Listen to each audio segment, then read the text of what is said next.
Promocionada como la Revolución de los Trabajadores, la historia de Cuba desde 1959 parece muy diferente al establecimiento de un sistema beneficioso para los asalariados.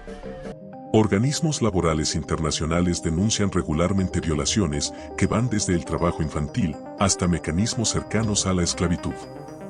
Un aspecto clave de este fenómeno es la manipulación del fervor patriótico, hecha desde 1959 por Fidel Castro.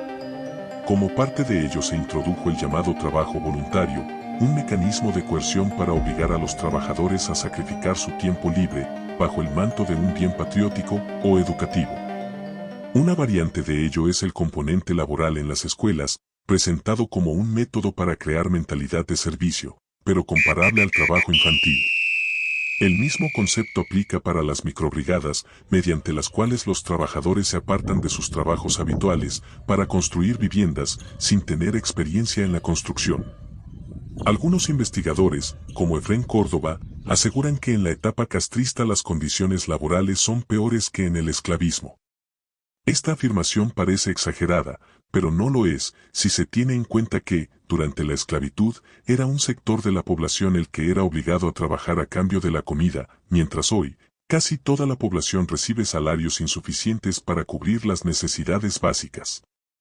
Igualmente, el miedo de los esclavos domésticos a ser llevados a trabajar en el campo es comparable con el temor de los empleados a ser enviados a realizar tareas agrícolas. En opinión de Córdoba, ello se logró mediante la mayor coerción de la historia sobre los trabajadores cubanos. Asimismo, las condiciones de médicos y especialistas enviados al exterior son comparadas a menudo con la semiesclavitud, debido, entre otros aspectos, a los salarios miserables que se les entrega, equivalentes a un 25% de lo que el país extranjero paga por ellos. Pero, las pésimas condiciones no terminan con el retiro de los trabajadores, porque el sistema de jubilación no garantiza condiciones normales de vida. Además, se priva a los jubilados del fondo de retiro, que aportaron durante años de trabajo, si establecen su residencia en otro país. La larga historia de violaciones incluye los campos de trabajo forzado para desafectos, homosexuales, hippies y religiosos que funcionaron en los años 60, con la denominación de Unidades Militares de Ayuda a la Producción, UMAP. Pero, el trabajo forzoso, los bajos salarios y otras formas de explotación por el Estado no han logrado hacer viable el sistema económico que se estableció luego de expropiar las propiedades privadas, tanto en la producción como en los servicios.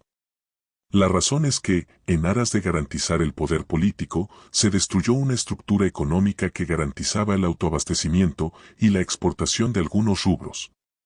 Debido a la ineficiencia del sistema, Cuba pasó de exportador a importador de azúcar, su principal producto, y la producción de alimentos y bienes de consumo descendió dramáticamente.